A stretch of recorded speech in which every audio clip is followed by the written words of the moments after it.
Now, hello again, folks. Welcome to the Wood Library. Now, in today's Wood Library adventure, what we're going to do is to make a series of 3 plant pot holders. Now, these holders are going to go on top of a brick wall that's about 300mm wide.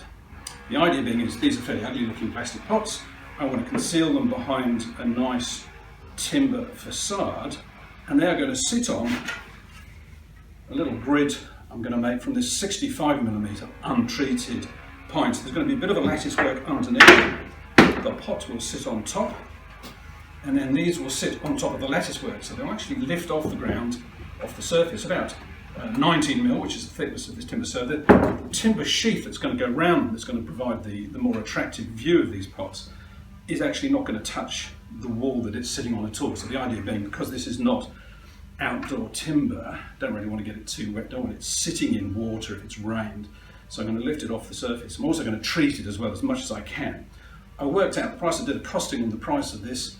So untreated but finished timber such as this, the pine, its basic cost is about 4.5 times cheaper than external hardwood. So being a little bit of a tight wad, I decided, well, that's probably the best thing to go, rather than paying an awful lot more money for cedar or for some other hardwood that's going to do the job and last maybe a little bit longer.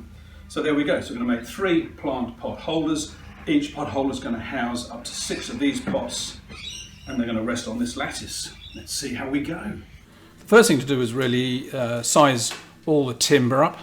Despite spending a lot of time in the timber yard buying this material, some of it couldn't help it, some of it had a little bit of a bend or a twist in it.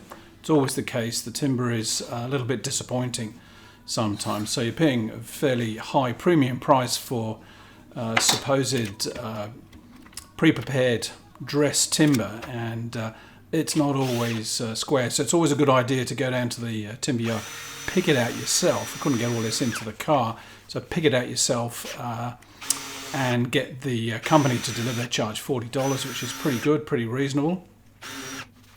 So at least when the truck arrives and you take delivery of your timber, it is actually the timber that you've chosen yourself, rather than some 18-year-old school leaver's choice going around the shelves trying to get rid of all that bent stuff that nobody else wants to buy. So I cut them down to size, drilled out the holes, the screw holes, countersunk the screw holes, and then got the trusty sander onto it to tidy up all the sort of rough edges, and then it was simply a matter of screwing them together.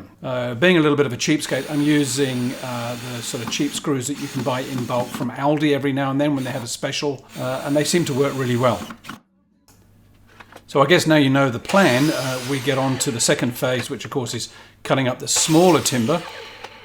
Fairly easy job to do, and here we go, just chopping up the cross pieces. And these are going to be screwed together, basically to hold the sort of slats at the base of the unit. So the whole sort of strength of the unit relies on gravity to a certain extent. It doesn't have any structural strength in it at all. But as you can see, we've countersunk the cross pieces in and just screwing them in to get them to fit into place more or less accurately. They don't have to be precisely slotting into the bases of the window boxes themselves. Or so I thought anyway, because, as I say, once the pot plants are in there, gravity's just going to hold all the basically the whole thing into place. Well, that's the idea anyway. So it was looking pretty good, and so the next job really was to get out the decking oil. And here we go. This has had a heavy coat of decking oil on it. It's looking pretty good. And here are the first 4 or 5 pots in the window boxes in position. So it's pretty good. Job well done.